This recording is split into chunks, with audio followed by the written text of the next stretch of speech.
Welcome to the Integrated Schools Podcast. I'm Andrew, a white dad from Denver. And I'm Courtney, a white mom from Los Angeles. And we are going to be your hosts for the Integrated Schools Podcast. Conversations about race, privilege, integration, parenting, school choices, all that. Yeah, we're super excited about this project. We got a bunch of great episodes and we can't wait to share them with you. But to be honest, we are also a bit nervous. Yeah. These are pretty intense topics and discussions that aren't always easy, but we know we need to have them. We know we need to share them. So, Courtney, why are we doing a podcast? I don't really know. No, I think, look, in doing the work around school integration, the ways that white families show up to integrating spaces into schools and choice and thinking about this is kind of the same everywhere. So I guess my hope with this podcast is that it's a place where we can have the conversations in a bigger way, right? So to give people who are thinking about this a way to engage with the topics and hear how other people have wrestled with them. But yeah, I'm super nervous.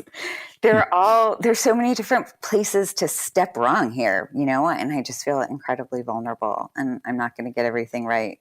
I don't know. Why do you care about this, Andrew?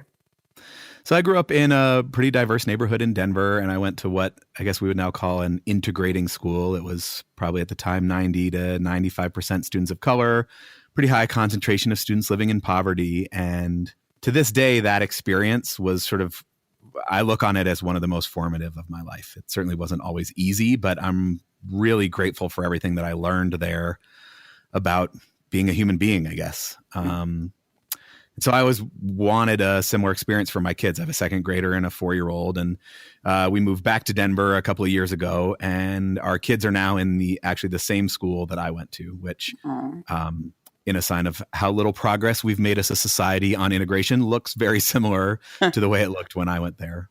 But even with sort of my personal experience with it and the value that I placed on that, it was really hard to push back against the sort of common narrative around how people with privilege who get to make choices about school, how they should go about making those choices. We bought a house in a school boundary. It's not the boundary for the school that my kids go to now, the school that I went to. It's in the boundary. We're sort of guaranteed a seat at a very highly sought after school. It's got high ratings. It's got good test scores. There's very little poverty, and the student population really looks nothing like the rest of the city. And we paid a pretty high premium on our house to be able to live in that boundary. I think that school is really a symptom of a system that is pretty similar everywhere you go in the country, that allows white people to hoard limited resources. Yep. That concentrates wealth, and by doing that allows concentrations of poverty to exist at other schools in ways that we know make it much harder to equitably serve all of our kids. It contributes to race-based ideas about who can and can't learn, or who does or doesn't value education. And I think it contributes to a system that really denies an equal education to many of our most marginalized communities. I mean, I think in many ways, it's a symptom of a system that is sort of fundamentally at odds with our democracy. And let me be clear, this is not the fault of the people at that school or the leadership at that school. That school is just a symptom of a broader system that allows this. Mm-hmm. And yet, even believing all those things, and I probably believe them more strongly now than I did a year ago, but we sent our oldest to that school for first grade. Yeah. The way the choice system works here, she either had to go there or basically lose her seat at that school. And we decided to send her. We felt like we couldn't risk it, whatever that means. Right. Risk it, the right? risk. Anyway, so after last year, she was there. It was fine. It's a school. There were issues. It wasn't amazing. It wasn't terrible. But we did some real soul searching. We learned a bit more. We probably grew a bit more as people. And we decided for second grade to send her back to the school I went to. And her younger sister is there too. And she's there now. And people think we are nuts. To have given up our seat at the quote unquote good school. People think we're crazy. Yeah. But we felt like we had to make a choice that reflects our values, but also that honestly we believe is the best choice for her, and at the same time doesn't sort of continue perpetuating this system of inequality. Yeah.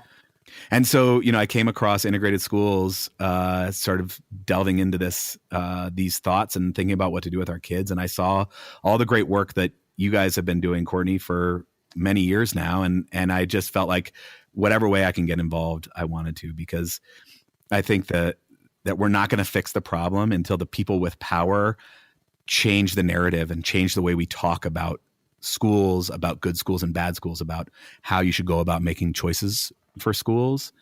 And so I guess, my hope for this podcast is that it can be a small step towards rewriting that narrative, to give people a different way to think about schools, to think about parenting, to think about these choices.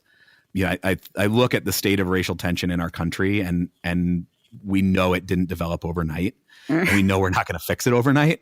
Yeah. But it seems to me like it's the morally responsible thing to do is to stop contributing to it whenever you can. Right. And then to do whatever we can in some small way to start chipping away at the problem. And so I guess if this podcast can play some role in changing that narrative, then I think it's worth doing. And I think it's worth putting ourselves out there in a sort of vulnerable way and having these hard conversations.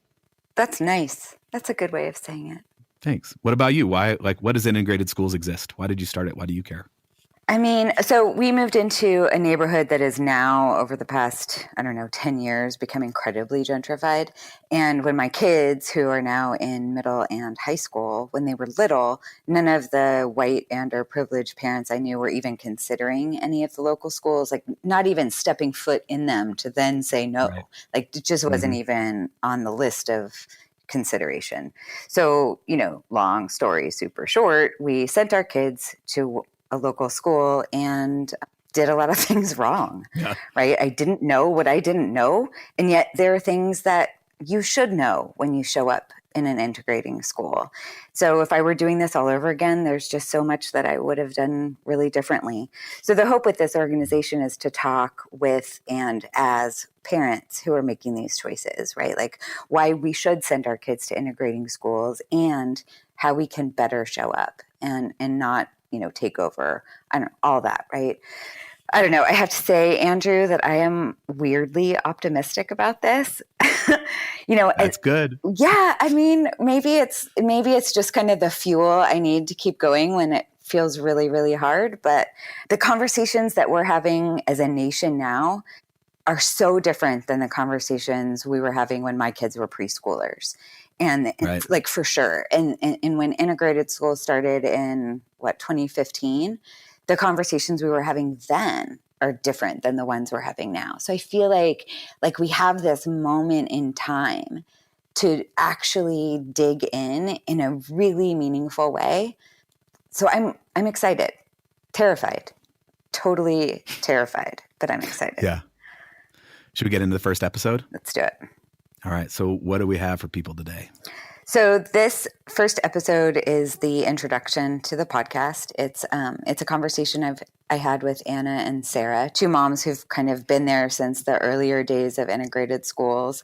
And it's actually a conversation that we've had a billion times, the three of us in various ways. But I think that you'll hear in their stories that, a bit of the journey that they've been on and the kinds of things that they've been thinking about as they enrolled their kids in integrating schools. Yeah, I think it's good. I think it's kind of all over the place, but I also think that that's what this issue is sort of messy and everything needs to be said all at once, right? And over and over again. Exactly. Right? I mean, I feel like it's you have to have these conversations and you have to have them many times because it's a long journey. And so I mean, I think that this conversation that everyone's about to hear is a really great conversation. I think it sets the stage for what integrated schools is hoping to achieve and why it exists. And, I'm excited for people to hear it. I think people will also hear that we are not a fancy podcasting company.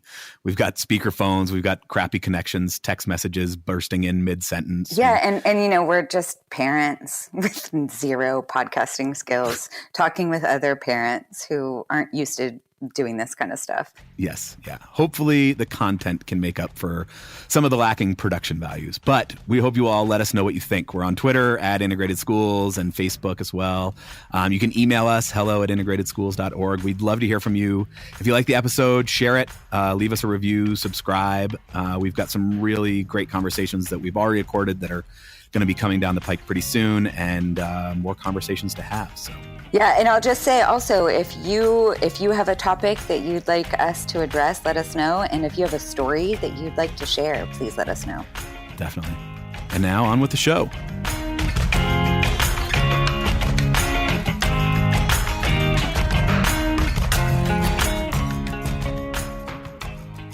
I'm Courtney. My kids are 15 and 13, and they attend a big public school in Los Angeles where they are the only or one of a tiny handful of white kids in the school. Hi, I'm Anna. I have a 6.5-year-old daughter and a almost 3-year-old son. My son is still in preschool and my daughter is in first grade at a public school in our area. And she is also one of a very, very small handful of white students. I'm Sarah. I have a 7-year-old and a 5-year-old. This is their second year at a school where they are also in a handful of white kids in a predominantly Latinx school. Sarah, don't you also have another kid? I do. I also have a 3-year-old. Right. I know. I never know how to talk about her because she's not in school. But yes, 3-year-old who's in preschool. Okay, but there's also more to your story, which is that you moved schools. Yes, we did move. My eldest and for a year, my middle were at a highly sought after magnet school in HISD that we left after lots of soul searching for lots of reasons. But at the top of the list was definitely prioritizing integration and understanding. It was a journey for us, understanding how we were contributing to the problem as white parents in a, large urban public school system, and how are we participating and contributing to that problem ourselves. So, we'd like to introduce the Integrated Schools podcast. Woohoo! And I think, it's kind of important to talk about what Integrated Schools does and why we exist at all. I don't know, the national landscape of how white people talk about schools is pretty similar across the country, even though our districts look really different, whether they're magnets or charters or whatever, but how white people interact with this stuff is really the same. But I guess I want to sort of punt to the two of you. Why do you think Integrated Schools needs to exist? I'd like to jump in and say, when I first got involved with Integrated Schools, I was so desperate to find someone to tell me that I wasn't actually crazy or going to harm my children by just showing up at a school that all of my neighbors told me was unacceptable for their children, but couldn't tell me why. And many of them hadn't actually been to it or seen it or knew anyone that actually went there. Mm-hmm. And I felt like I was having like an Alice in Wonderland moment where I was like, I don't know fantasy from reality. I think basically in a lot of ways, at least for me, choosing to put my child into a school, like Anna said, that everybody would tell you not to, or not even that, just like not even know that it exists because it's not on any white people's radar anywhere. I had to unlearn a lot of what I feel like modern parenting has taught me, a lot of what our culture teaches you about parenting, and that a lot of times it's swimming upstream. On the one hand, it seems really simple, and some days it is really simple, but lots of days it's hard. And lots of days it makes for awkward conversations on the playground or at the birthday party or wherever. And also we have a lot of racism and classism to work through as a group if we're going to show up with respect and humility in these schools. I know I did. And so, I still do. Courtney, you gave me the words like white people have made a mess of our schools and segregation. And we all know that segregation is a huge problem. And I think Integrated Schools is absolutely an attempt at us taking responsibility for that and kind of starting with our own houses and our own kids first. And it's hard work. It is hard work. Yeah. Sarah put it really eloquently. I think complicated nature of white people working out their own bias, racism, institutionalized years of classism and racism is something that it really does need to be addressed. So in many ways, integrated schools champions the idea of just showing up. But I think we also know that like just showing up, it can do a lot of harm. So this space is created as a way to address those issues and figure out how to show up smart and how to show up humble and how to show up as a listener and how to show up as an ally versus how to show up as a colonizer.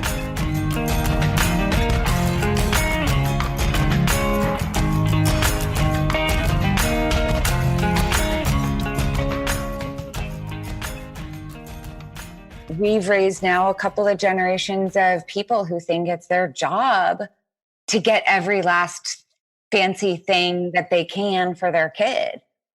When you grow up having that as part of the air that we're breathing, I think that's contributed to the problem. We've not talked about integration. We've certainly not talked about race and inequities. And we've shaped the whole conversation in what can you get? And, and we wonder why we are where we are. Well, we haven't, at least it's very rare that anyone will come out and speak publicly about the value of it. I mean, our leaders aren't doing it. We aren't doing it because it's not something communally that we hold as a value, period. End of story. And so until it is something that's valued, it goes unaddressed and the system keeps on. And I think, white people have opted out of integration at every step. Exactly. In every possible way. We have, gone to gluten-free charter schools. We have gone to private schools. We have, and homeschooled our kids. We have moved to suburbs or white concentrated places. We game the system so that we get into the white and privileged segregated schools. We have undermined policy at every turn. We have seceded districts from larger districts so that we could have a whiter district. We have brought lawsuits to challenge Brown v. Board in lots of places. I mean, and we're not even talking about the busing protests, right? In every way, we've undermined the efforts of school integration, half-hearted as they might have been. We've undermined it all. And then, that's also, not acknowledging too who our policymakers are largely white parents. And so we are the they that aren't doing brave policy. And I think we've done all of that and then subsequently created narratives around justifying why it was necessary and not about race. That's right. I think there's a layer over this to be able to separate the intent from the impact or the impact from the intent by the misappropriation of evidence-based research, right? Where we're talking about unschooling or the student of the 21st century and, we don't want robot kids. I know I'm going off on a tangent, stay with me here, but all the things I hear about when parents are talking about why the curriculum or the behavior charts or the systems in place aren't adequate at public schools. There's all sorts of different language used to describe why the system isn't good enough. And all of this fear-based things you hear about the dangers of public school or the dangers of global majority schools or low-income schools or whatever, we're able to divorce ourselves from the acknowledgement that it's race-based in order to continue to justify as someone who is now, living in 2018, following the Black Lives Matter Instagram account. So the social politics of the day can still separate themselves by saying system isn't set up for any kids, so I'm not going to invest in it at all. Right. We have and that's also partly why when you do start engaging parents about it. White parents. Right. White parents, you have to be really careful. they don't think they're talking about race. And so trying to tell people, no, you actually are when you don't think you are. And, all the layers of that, it's lots of white fragility to work through. And so they're tricky conversations. If your goal is for people to actually hear you. Right.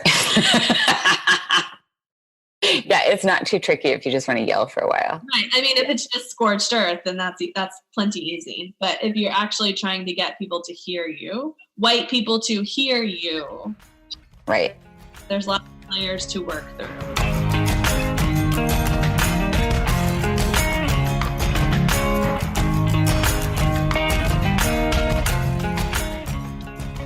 Okay, so I keep wanting to back up, and I feel like that's part of the problem with talking about school integration and the way that we are is everything sort of has to come first. And it's like, where do you begin? Because they all are related to so many other things. Okay, so I think the first is like, let's reevaluate our roles and responsibilities as parents of children with privilege in whatever way that presents itself, and talk about what it means to like throw your access to power and trust and support to a highly segregated school. But I also think it's like the work of integrated schools is also so much about not just showing up, but like showing up in a way that aggressively pushes back against the white supremacy framework and cultures that are inherent within schools in general, but especially inherent within highly segregated schools, most of them have been doing the excellent work of educating students without white people around for decades and showing up as listeners, as learners, and as allies, and not as colonizers, right? So like that is a huge education piece for parents. That's a piece that I am still learning as I go, is like how to be a better listener, how to be a better advocate. We are trying to raise a generation of kids to think differently than the way we were raised to think.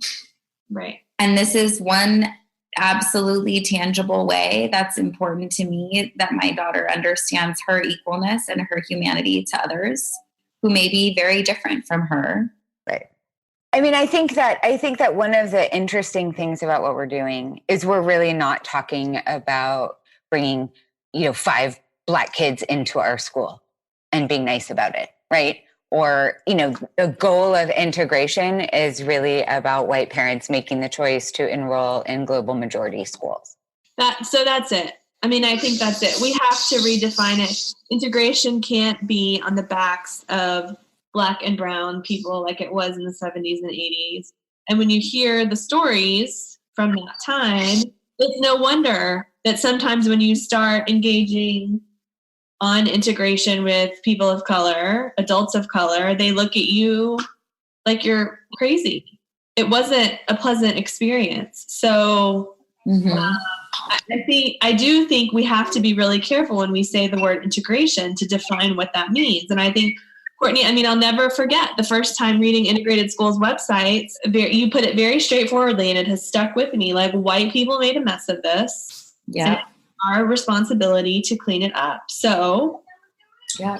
White parents, here's the piece that you can control, right? It's really hard, right? I mean, and I've done some of this, right? It's really hard to get the policy changes. And Courtney, you've always been clear about this with me. Like, maybe that stuff will happen eventually, but we have a lot more control as parents on an individual level with what we do with our kids. In a lot of ways, there's a lot of power in that we don't own a lot of the time, or that we just ignore and think about what's best for our kids. If you really ponder that question of, okay, as a people, white people have created this problem, how do we fix it?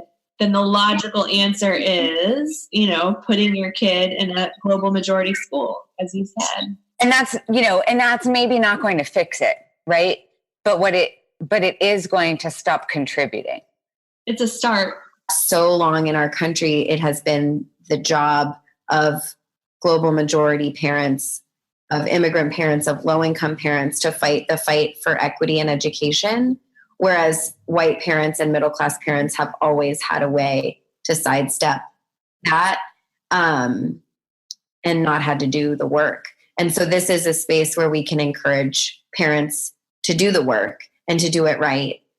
Or at least better. Or at least better. Yeah, absolutely. You're absolutely right.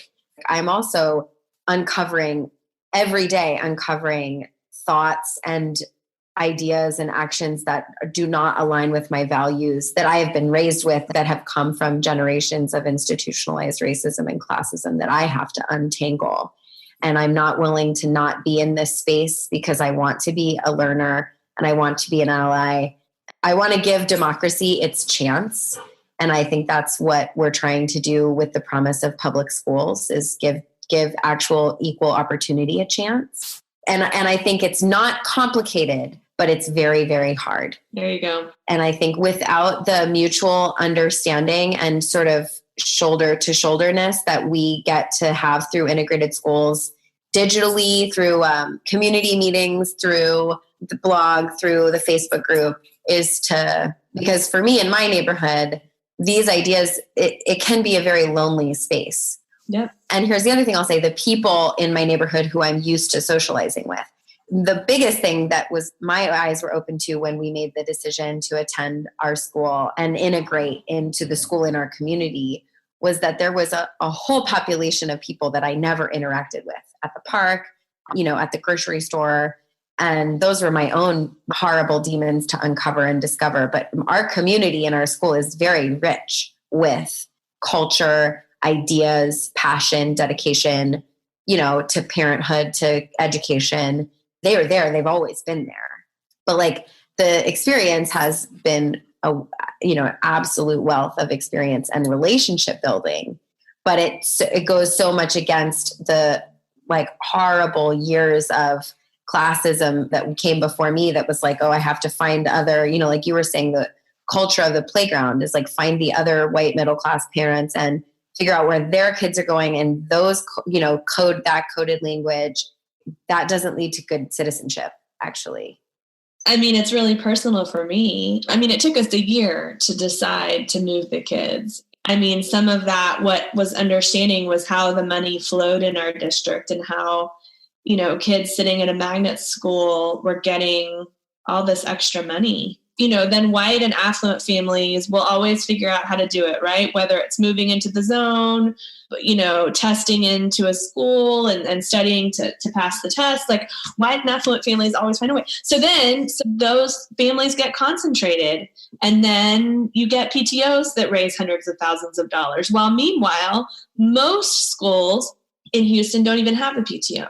So I think once we kind of started, my husband and I, to peel back the veil and see how the system was actually working, I mean, we were losing sleep about how our kids who have two parents with advanced master's degrees who, if you really believe all the research that's out there, are going to be fine based on their race and their class, no matter where we put them, then how can we suck resources out of a system for kids that don't need it? And also, how can we be credible advocates in the public sphere, which is kind of what we've become over the past couple of years in Houston, when we're doing this? You can't. I mean, you can, but it's really easy for somebody to come along and say, well, of course, look at them. They've got their kids at one of the fancy magnet schools. And so we did move them. And I can tell you very plainly, both, there's nothing to be afraid of, and it was a great experience that I don't regret, but also there are differences in the schools for sure. I think if you're really going to fight for equity, it's not that you can't do it from the magnet school or from the private school. I will say it's a lot harder, and you're a lot more informed when you have skin in the game.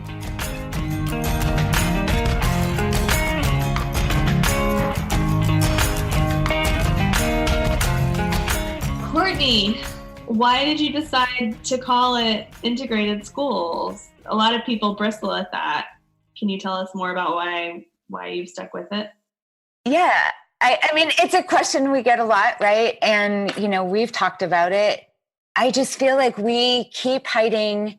And as white people, we good fit our way out of talking about race, right? We magnet our way away from talking about integration. We do all the things except actually talk about the thing. And when we're not talking about integration, we're not talking about integration. And I think that we need to grapple with the terrible stories of, how desegregation has gone awry in our history.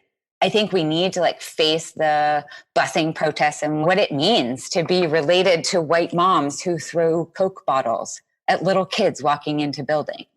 We need to own all of that. And having some kind of white, black, brown hands holding hands all hug.org just felt like, it's cuddlier, but you were selling out.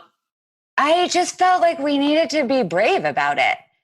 Yep. I'm just really sick of all of the damn euphemisms. Yeah. No, I think once you get the veil pulled back, you can't unknow it.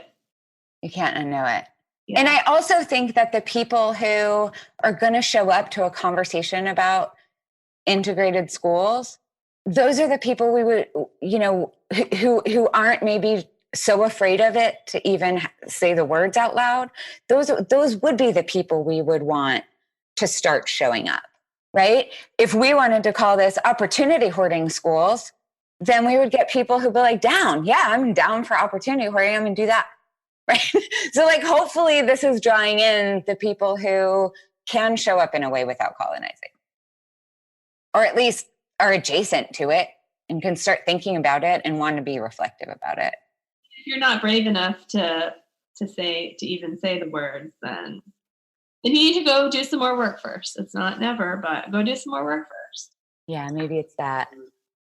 One of the things that's been really interesting over the years of doing this work with integrated schools is, it's both daunting and terrifying as well as a place of opportunity. But the conversations are the same everywhere, right? So the conversations the three of us have had, talking with people in Philadelphia, in Nashville, in Minneapolis, in Seattle, it's the same kinds of conversations. And so the hope for this podcast, right, is to sort of record some of these conversations. So you don't have to have them 20 times. You still have to have them 20 times because everybody is terminally unique. And I was the same way. You don't understand my case is different. My child doesn't eat non-organic food. You don't understand my case is different, I'm special.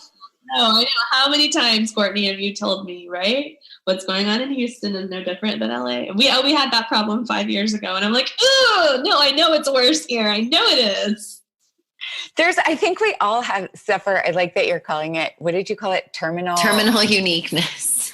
Terminal uniqueness. I was calling it white exceptionalism. Yeah, no, that is all equally as good. Both are equally as terrifying. Appropriate. It's fine for you, or it would be okay if my kid weren't so shy, or if our district weren't such a mess, or if, I had, more spoke Spanish or whatever, whatever it is, it's always good for the other person and not for me. Yeah. Right. But, I also feel like these are conversations like you were saying that you just kind of have to keep having, because I can talk about this all day and all night, and I'm still going to learn more things from each of these conversations. Well, that's a generous way of looking at it. But white people just need someone to tell them, no, you're not special and your kid's going to be fine. And they need to be told that, yes, you can tell your story and that's fine. But the answer is still, your kid's going to be fine, which is why in one of integrated schools' new projects, right, is the parent-to-parent program, because we recognize that. The lies that our culture tells us, it takes time, and we do need hand-holding. White people are fragile. We are. Yeah. I think that for thinking about the utility of a podcast like this, think back to when you guys were making these decisions, or the many, many, many conversations that the three of us have had, what do you think the topics are that Integrated Schools podcast should cover? What if this school really is bad? What if it really is bad? Then what? Right. What if I don't like it? I don't want my kid to be the only one white kid. How to have conversations with other people about it. What do I tell people? What do I tell my family? Yeah, the social cost, right, of making this choice. Yeah. Whether it's your mother-in-law, freaking out that you're abusing your children. What was it, Anna, that people were saying to you? One of your friends said that it's like, I feel like what you're doing is asking people to light their children on fire to keep other people's children warm. What? Oh my God. Well, maybe for elementary school, I'll think about an integrating school, but middle school, that's where stuff gets hairy. Yep. Like literally and figuratively. Okay, here we go. Like when to stand up at school, when to have a conversation with a teacher. Because I think in doing this right, I have personal values, and like, at what point do I let go of many thanks to Pinterest? And I'm both, being facetious and being serious for all of these, like, be a better parent by caring about these 10 things, right? Genetically modified food, homework, screen time, violence, right? No timeouts, right? Like, there are all of these things. Being an well-educated parent, well-educated on parenting, and wanting to do it right. And reading the research, because HuffPost Parents says that homework's bad for kids. Right. So then I have to go and find the school that doesn't do homework. So I think there are all of these things that I have internalized as things that I hold, like, as important. But then being able to sort of set those aside it's not something that is easy to do. It's not complicated, but it's very difficult to feel like my daughter does have homework. Like, and yes, they are worksheets. This is not like take a walk with your parents and point out all the things that start with B. It's like, no, write the letter B 100 times.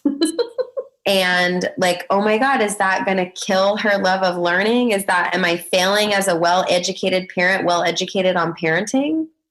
My lived experience, right, is always less terrifying than my fears of the future. Yeah.